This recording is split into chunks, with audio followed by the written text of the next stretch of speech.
पूज्यते राजा विद्वान सर्वत्र पूज्यते।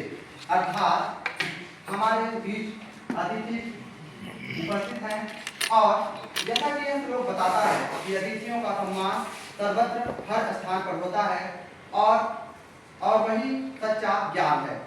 मंच पर उपस्थित मुख्य अतिथि, समस्त शिक्षकगण और मेरे प्रिय सहपाठी, मैं त्रिभुवन सिंह आज आप लोगों के समकक्ष अंतर्राष्ट्रीय मातृभाषा दिवस के उपलक्ष्य में यानी मातृभाषा का शिक्षा में क्या योगदान है इसके उपलक्ष्य में अपना विचार व्यक्त करने के लिए आया हूँ। मैं दो पंक्तियों के माध्यम से मातृभाषा का महत्व बताना चाहूंगा कि एक देश में एक तानाशाह शासन कर रहा था और वह अपने जनता पर मातृभाषा की आजादी नहीं दिया था और वो जनता अपनी मातृभाषा में अभिव्यक्ति की स्वतंत्रता नहीं था और उन्हें जो मातृभाषा में व्यक्त करता था तो वो उन्हें कैद करके बंदी बना दिया करता था।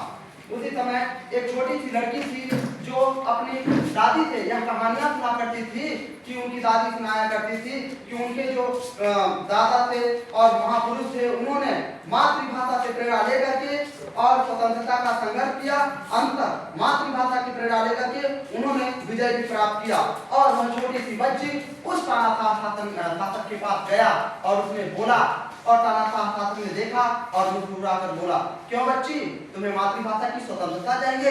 उस बच्ची ने धारते हुए बोला, हाँ मुझे मातृभाषा की स्वतंत्रता चाहिए।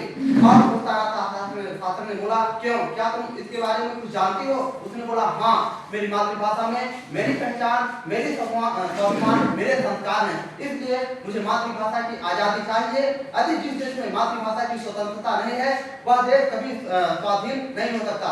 यह शब्द सुनकर के तानाशाह शासक ने उस बच्ची के शब्द को सुनकर के मौन रह गया और अंततः सोचा कि वास्तव में मैं इस देश का कुशल शासक नहीं हूँ, इसलिए मुझे अपनी जनता को मातृभाषा की स्वतंत्रता देना चाहिए। महोदय, इस कहानी से स्पष्ट होता है कि हमारा मातृभाषा हमारे लिए कितना महत्वपूर्ण है। मैं आपको बताना चाहूंगा कि इन्हीं पंक्तियों के ध्यान में रखते हुए सन 1999 में यूनेस्को ने अंतर्राष्ट्रीय मातृभाषा दिवस मनाने की घोषणा की और इन्हीं को ध्यान देते हुए अंतर्राष्ट्रीय दिवस मनाने की घोषणा की। मैं आपको बताना चाहूंगा कि मातृभाषा, यदि हम मातृभाषा का अर्थ समझे सरल था, मातृभाषा ने माँ की सिखाई हुई भाषा। यदि हम भारत के संदर्भ में देखें मातृभाषा का अर्थ तो वो होता है कि जहाँ हम अपने गली में चल रहे हैं, अपने लोगों से बात कर रहे हैं और अपने संस्कृति को जिन विचारों के माध्यम से आदान प्रदान कर रहे हैं वही हमारी मातृभाषा है। और मातृभाषा की मैं आपको एग्जाम्पल देना चाहूंगा कि जैसे अयोध्या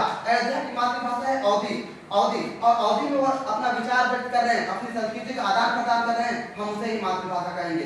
दोस्तों, मैं आपको बताना चाहूंगा कि क्या भारत देश में अंतर्राष्ट्रीय मातृभाषा को लेकर के या फिर मातृभाषा को लेकर के सक्षम है? तो हाँ, मैं आपको बताना चाहूंगा कि भारतीय संविधान के अनुसूची 8 में 22 भाषाओं का संरक्षण किया गया है और भाग 17 अनुच्छेद 343 के तहत भारत का राज्य भाषा हिंदी और उसकी लिपि देवनागरी होगा। देवनागरी लिपि का विकास 1100 ईस्वी में हुआ है। और मैं आपको बताना चाहूंगा कि हमारा मध्य प्रदेश सरकार भी मातृभाषा को लेकर पीछे नहीं है, बल्कि अन्य राज्यों की तुलना में आगे बढ़ रहा है। मैं आपको बताना चाहूंगा कि मध्य प्रदेश सरकार ने अंग्रेजी जो भाषा था उसे पछाड़ते हुए यहाँ की जो मेडिकल और इंजीनियरिंग की पढ़ाई है वो मातृभाषा में किया है।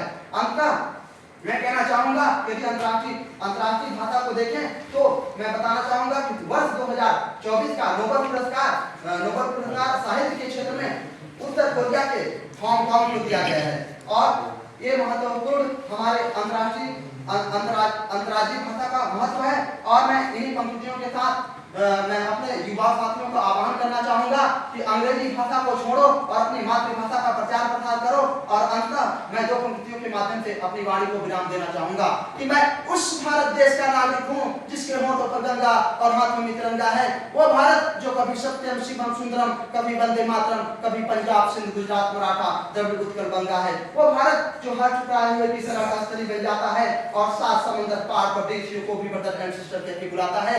यही प्रेम की पूज्य भूमि भारतवर्ष कहलाता है, भारतवर्ष कहलाता है। जय हिंद, जय भारत।